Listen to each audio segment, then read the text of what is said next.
So it's a very big day. माझा लाडका दादा एकदम मस्त आता नवरा होणार आहे कोणाचा तरी, ते पण त्याच्या सोबत जी पण आता पार्टनर आहे आमची लाडकी राधिका वहिनी, तो नेहमीच त्यांना खुश ठेवणार आहे ऑब्व्हियसली. आणि इज अ व्हेरी अमेझिंग गाय. म्हणजे मी काय बोलू त्याच्याबद्दल, म्हणजे शब्द कमी आहे त्याच्यासाठी बोलायला. And he is like something else yes. And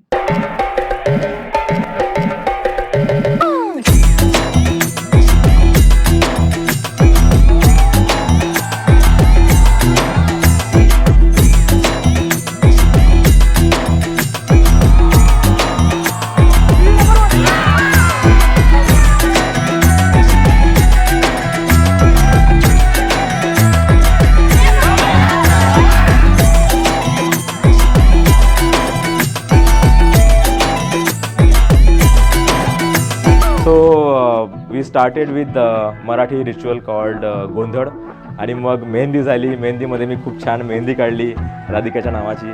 आणि उसके बाद फिर हल्दी था and haldi was so awesome. So I made sure that every single person who has come to haldi should dance.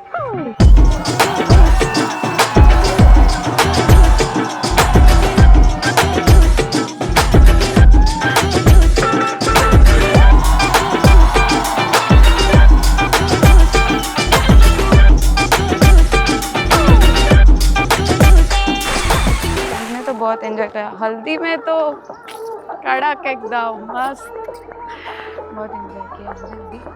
अभी भी चल रहा है. कल संगीत में तो हमारे दादा ने एकदम वाट लगा दी. मस्त मस्त लग रहे थे.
She's looking damn pretty.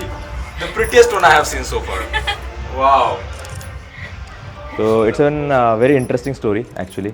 मी माझ्या मामासोबत एका गणपती जेवणामध्ये गेलो होतो आणि नेमके तिथेच राधिकाचे बाबा पण तिथेच होते. आणि मी इथे बसलेलो, माझे मामा बाजूला बसलेले आणि ते राधिकाचे बाबा त्यांच्या बाजूला. आणि त्यांनी माझ्याकडे वळून बघितलं आणि म्हटलं, तुझं लग्न झालं आहे का? आणि मी त्यांना म्हटलं, नाही, अजून शोधतोय. तर मे बी त्यांना लक्षात राहिलं असेल आणि और वहाँ से सब शुरुआत होगी. And that's how we met and started talking. सब बातें शुरू होने के बाद लगा कि yes, she is the one.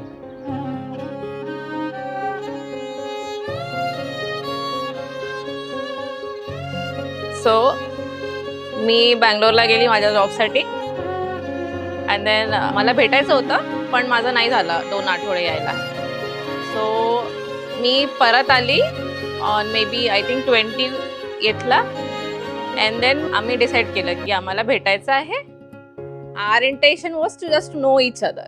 की असं नाही की हो ना म्हणायचं आहे हा की नाही म्हणायचं, असं काहीच नाही. मला त्याला काही क्वेश्चन्स विचारत आहे, त्याला मला काही क्वेश्चन्स विचारत आहे. पण माझ्या घरचे दे वर एक्सपेक्टिंग येस और नो फ्रॉम अस. लाईक की काय, दे आर व्हेरी एक्साइटेड की असं. आणि जेव्हा मी परत घरी आली तो म्हणे काय झालं, म्हटलं, काय नाही आम्ही भेटूनच आलो. आणि मग हो नाही म्हटलं का, म्हटलं नाही असं काही डिसाईडच नव्हतं झालं की हो म्हणायचं म्हणून, म्हणजे आम्हाला फक्त भेटायचं होतं. का बरं, त्यांनी हो नाही म्हटलं का म्हणे, म्हटलं नाही. आणि तू, म्हटलं तू म्हणे का बरे मूर्ख म्हणे, तू काही बोलून आली का म्हणे विचित्र काहीतरी म्हणून त्यांनी हो नाही म्हटलं का म्हणे, तू काय बोलली सांग म्हणे. म्हटलं नाही असंच नाही, काहीच नाही आहे, आम्ही फक्त नॉर्मली बोललो, असं काही हो नाही काही नाही झालं. आणि second day whole family was coming to my place. मग दुसऱ्या दिवशी फक्त मग त्यांच्या घरून आले की नाही आम्हाला फक्त पाहणी करायची आहे बा. असं आधी त्यांच्या घरी भेटले होते तर की पूर्ण अशी गोष्टी झाली होती की फायनल करून टाकू, हे करून टाकू. आणि तिकडून फोन आला की नाही फक्त पाहणी करू बा आणि नंतर सांगू काय आहे काय, विच वॉज ओके. पण माझ्या घरचे एकदम टेन्शन मध्ये की दे आर व्हेरी एक्साइटेड की अरे आता होच आहे, 100% झालेलंच आहे. तर देवाला की तू काहीतरी बोलून आलेली आहे, त्यामुळे काहीतरी झालेलं आहे, म्हणून त्यांनी म्हटलं की फक्त पाहणी करायची आहे. आणि मग सेकंड डे ते आले, पाहणी झाली, मग घरी गेले. तर घरी गेल्यानंतर मला संकल्पचा मेसेज आला की तुझा इंटरव्ह्यू खूप छान झाला म्हणे. मग म्हटलं मग मी पास झाली का इंटरव्ह्यू मध्ये, तो म्हणे अरे 1000% पास झाली म्हणे. म्हटलं हा ते फॅमिलीकडून झाली, म्हटलं मग तुझं काय आहे, तुझा हो आहे की नाही आहे. Then he told me on message की हा माझा पण हो आहे, मला तुझ्याशीच लग्न करायचं आहे म्हणून. प्रेमाच्या नावाची गोडही चालू, नव्या नात्याचं पहिलं हे पाऊल.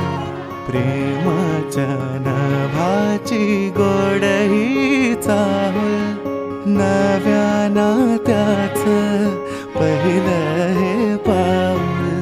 तू माझी राणी, स्वप्न तराणी, हसताना डोळ्यात मोत्याचा मणी, डोळ्यात So Radhika, दिसतात today it's 14th March 2026. We've been waiting for this wonderful day since almost 6 months now, and we've been planning day and night, and we have been through a lot of discussions, lot of little bit fights as well, but now it's the day to celebrate. आज मला तुला फक्त हे सांगायचं आहे की तू माझ्यासोबत राहण्याचा निर्णय घेतला आहे. I promise you that I always try my best to always keep you happy, always look after you, and I should be a good listener to accommodate all your worries, your anxieties and everything, and I'll make sure to give my best for you, my love. पहिलं हे पाऊल.